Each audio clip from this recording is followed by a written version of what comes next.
Hey, what is up everyone? Welcome back to DiscussionVerse. Today I'm diving into 28 Years Later, The Bone Temple, the direct sequel to Danny Boyle and Alex Garland's 28 Years Later. The Bone Temple is set to hit theaters on January 16, 2026, and it's already shaping up to be one of the biggest horror releases of next year. Real quick before getting into it, I'm pushing towards that 1K subscriber milestone, so if you enjoy breakdowns like this is your friendly reminder to smash that like button, drop your theories down in the comments below, and of course subscribe so you do not miss the next video. With that out of the way, let's get right into it.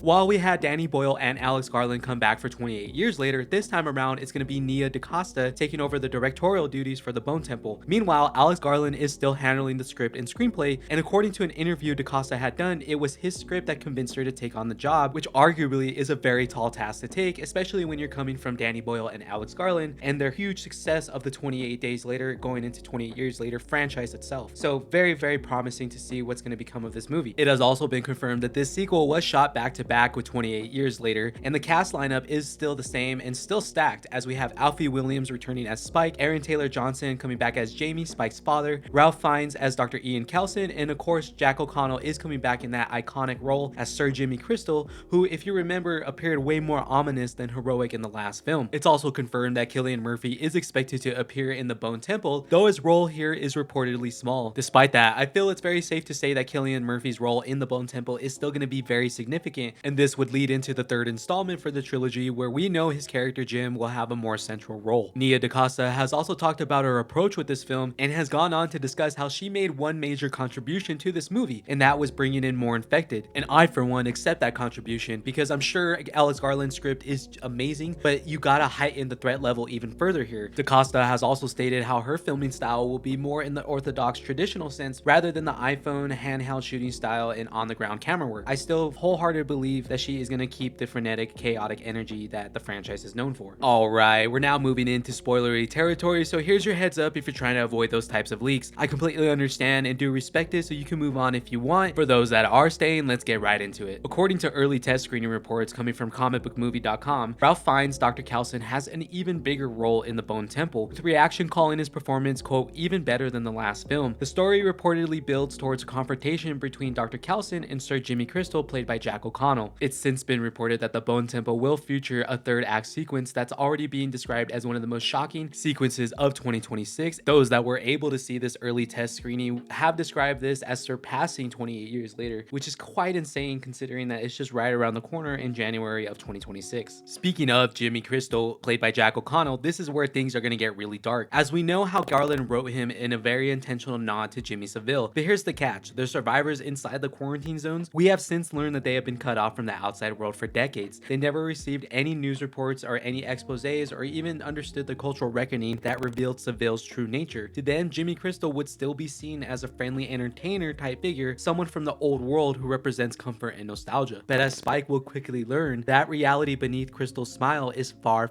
more sinister. That's what makes him one of the most disturbing villains in the series so far, as it's not just his brutality in the way that he kills the infected, or has his crew kill the infected I should say, it's more of the way Jimmy Crystal is propped up by misplaced trust and how he is clearly exploiting the survivors' ignorance to build his own twisted following. Seeing this unravel through Spike's eyes makes Jimmy Crystal's menace even more unsettling. And this is also where I think Cillian Murphy's Jim fits into the puzzle, because if there is any survivor who can see through the mask, it's gonna be Jim, as Jim already faced men like this in 28 Days Later with the soldiers who claimed they were rebuilding society but were really just taking advantage of the chaos under the direction of Major Henry West. My theory: Jim's limited role in this movie will put him directly against Jimmy Crystal, thus planting seeds for his much larger return in the trilogy's final film. With all the time that had passed between 28 Days Later and the fact that Jim was in a different area of the quarantine zone, it's likely he kept on the move trying to get out entirely and back to civilization, but then came across this brewing chaos that is Sir Jimmy Crystal's Jimmy Gang. Now let's move on to the baby and the alpha, because if you recall, in 28 Years Later, Alfie and his mother Isla come across a pregnant infected woman. In a rare and haunting moment, the woman briefly regains lucidity long enough to give birth before collapsing. We know that the baby was born uninfected, and towards the end of 28 Years Later, Spike drops the baby off with his community and a note for his father Jamie. In this, it is explained of the reason for Spike leaving the community and also naming the child Isla after his own mother. Now here's where my theory comes in, as the baby is bound to be a very important part of the Bone Temple. The fact that she was born from an infected mother yet survives and remains uninfected raises a lot of massive questions. Is it immune, or is it something else entirely different? That uncertainty could tear the community apart, with fear fear or hope colliding in equal measure. For Jamie himself, this could mean stepping into the role of an unwilling protector. Jamie is already carrying the weight of his wife having died and his son having left the community, so he may feel obligated to watch over the child, not because he wants to, but because it's the last connection to Spike and Isla, and that emotional layer could make Jamie one of the most compelling arcs within the sequel. Meanwhile, it's expected that the Alpha and the Infected will continue to evolve and pushing that threat beyond what we have seen before already, as there are still plenty of unanswered questions regarding the Infected, such as if the mother was already pregnant when she got infected or became pregnant after the fact that she got infected. That is a very important detail to keep in mind going forward with the Bone Temple and of course the third movie in this new trilogy. It's very clear how 28 years later the Bone Temple is already shaping up to not just be a sequel, but a full-on escalation of everything this series has already built so far. Darker villains, bigger moral questions, and the Infected involving in terrifying ways. And I've got to say, I'm insanely excited for this sequel. 28 years later wasn't just a comeback, it reintroduced us to this world in such a brutal and unforgiving way. Between the raw intensity of the Infected, the constant tension of surviving inside the quarantine zone, and then that third act that completely flipped expectations, it really carved out its own identity while still honoring everything Danny Boyle and Alex Garland built. That's why the Bone Temple has me so hyped. It feels like the perfect continuation while pushing the story into even darker, more unexpected territory. Though that does wrap up my thoughts and theories for the Bone Temple, and here's just one last friendly reminder. Don't forget to smash that like button, leave a comment down below, and of course you're going to want to hit that subscribe and then turn on that notification bell so you never miss a new video. With that out of the way, I'll catch you guys on the next one.